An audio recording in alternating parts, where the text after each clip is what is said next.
Why, hello everybody, and welcome to another video brought to you by me, VintageElectronicsGeek.com. I am your host, Federico. No, Jack.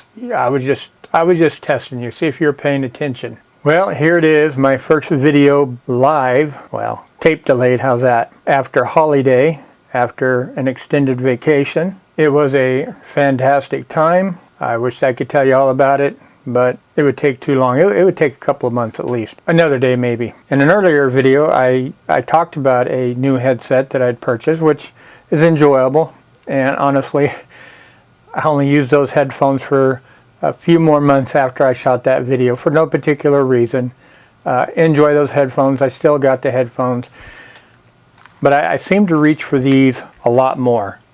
I think probably because they're smaller, lighter, and the cabling is a lot shorter. I use these headphones not only to listen to the hi-fi in the off hours when it's best not to blast the hi-fi. So I put these little guys on and they suffice. I also use these headsets primarily anymore for my video camera. Whatever video camera I have that I could plug a headphone in to monitor my audio as I'm recording, this is what I use.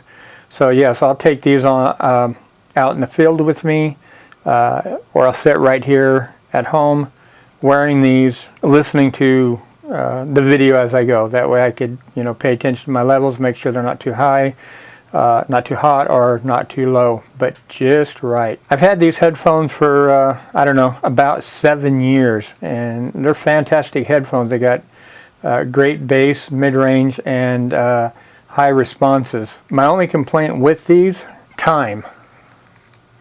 As you can see, the plastic on the padding, the foam has come off.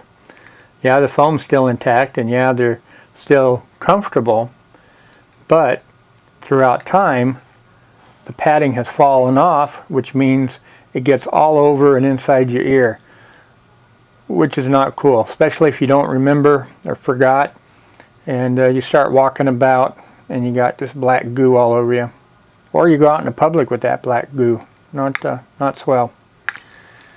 The other thing we're going to do to it is, over time, the switch here has two switches. They've gotten dirty. Well, one of them has. It has a volume control on this side. I know you really can't see it too swell because it's black. There we go. So we need to clean that because it is a little staticky. And while we're in there, we're going to clean this switch, although there's nothing wrong with this switch. This is a mono stereo switch. I think another reason why I like these headphones, because if I use these on a mono camera, no big deal, I just switch it to mono and now I'm able to hear out of both ears. Or if I have it plugged into, say, a ham radio, HT handheld or something, mono, you just plug it in, Shazamo, there you go. For those who want to know, and mainly because I forgot to declare this, the headphones is Sony, model number MDR-V250, Mike Delta Romeo hyphen V Victor 250. And these really are good headphones. I'm really impressed, and they're loud. They're dynamic stereo headphones and studio monitor. But they're loud and proud. They got great bass response, and I just really enjoy these headphones. Anyway, I yammered on long enough. Let's go ahead and start the task and not make this a 2-hour video or a 13-part section. So the first thing we're going to do is replace the pads. Now, I've never done this before. Generally, in the olden days, the pads get bad, you just throw away the headsets. But I like these. So I think realistically, I think you just pull them off. Yeah. So it's going to be something very similar to putting a steering wheel cover on your car, or in my case, my truck. So there we go. Let me zoom in a little tighter on the next one. just grab the inside and pull. And yeah, I know this video is probably mundane for others, for some, but for the others who's never done this like I, you know, it's a helpful tutorial video. So you can see that it's coming off just like that. The replacement pads I purchased off of eBay, of course. I forget what I paid for these, a couple of dollars. I don't think I paid no more than $5. They were really, really inexpensive. So here you can see a comparison.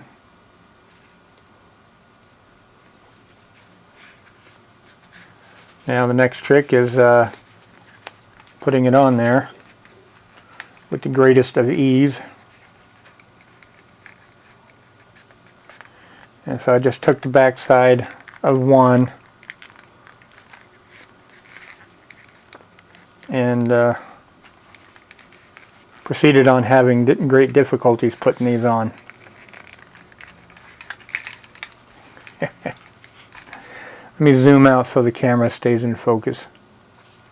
It was a lot easier to take off than it was to put on, that's for sure. Let me do this.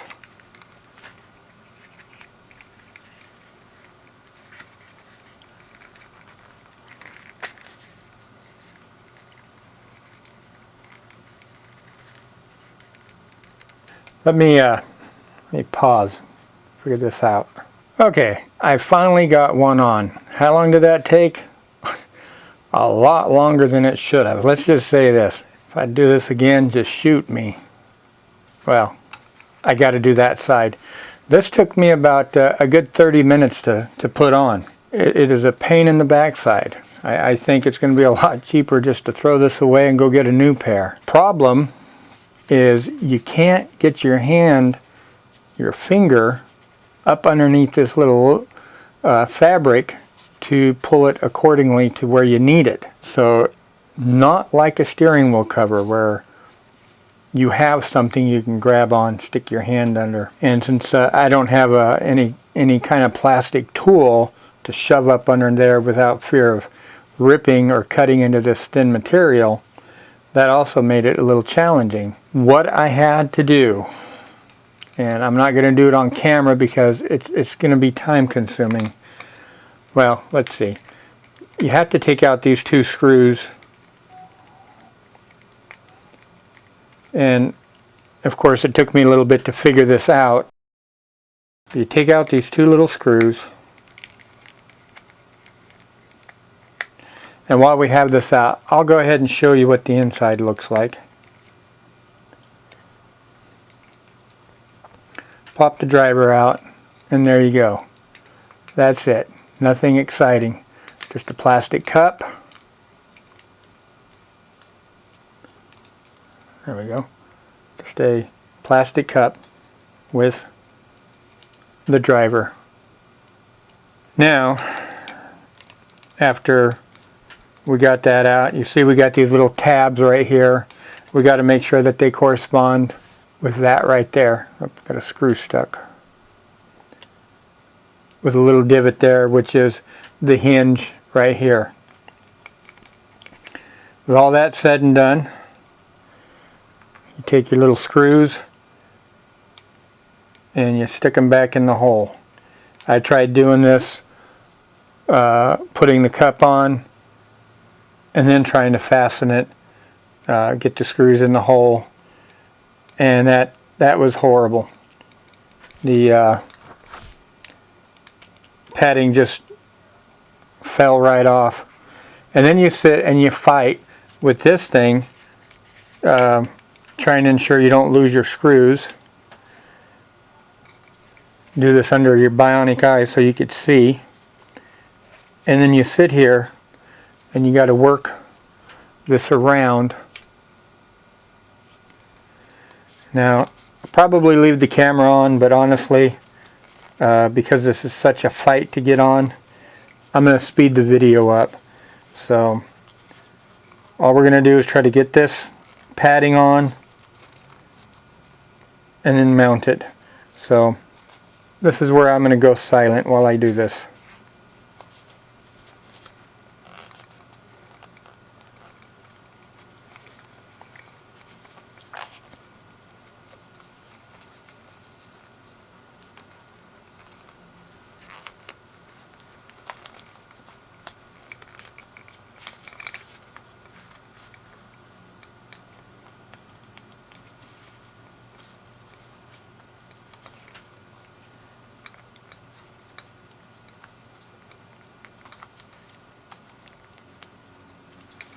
Well, heck, that was fast.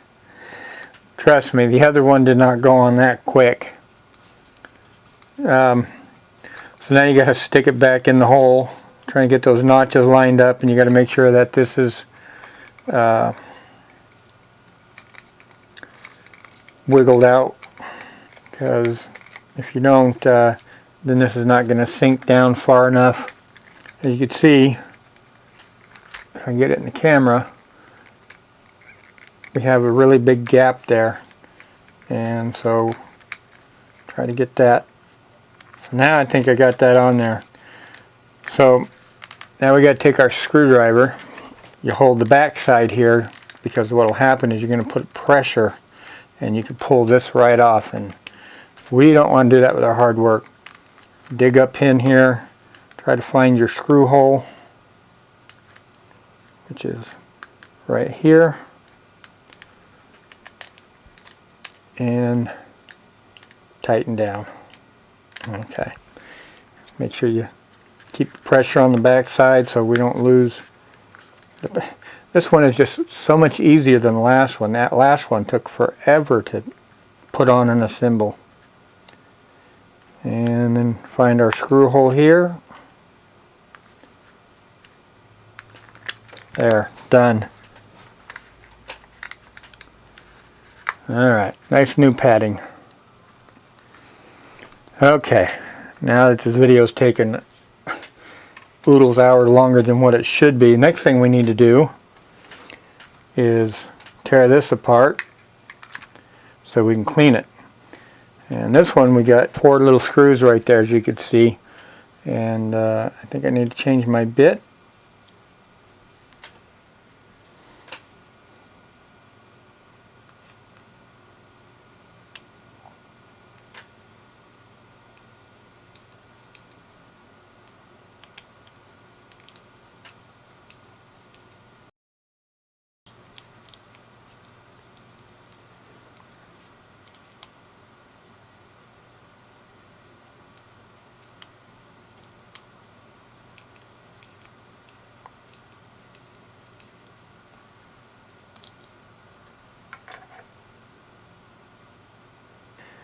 And that's all encased. I guess realistically, since it's encased, I could have just sprayed some cleaner down the hole without disassembling this all together.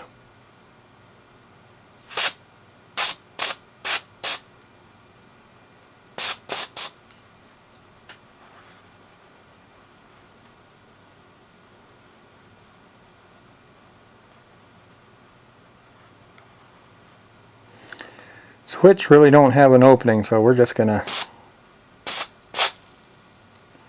blind shoot it.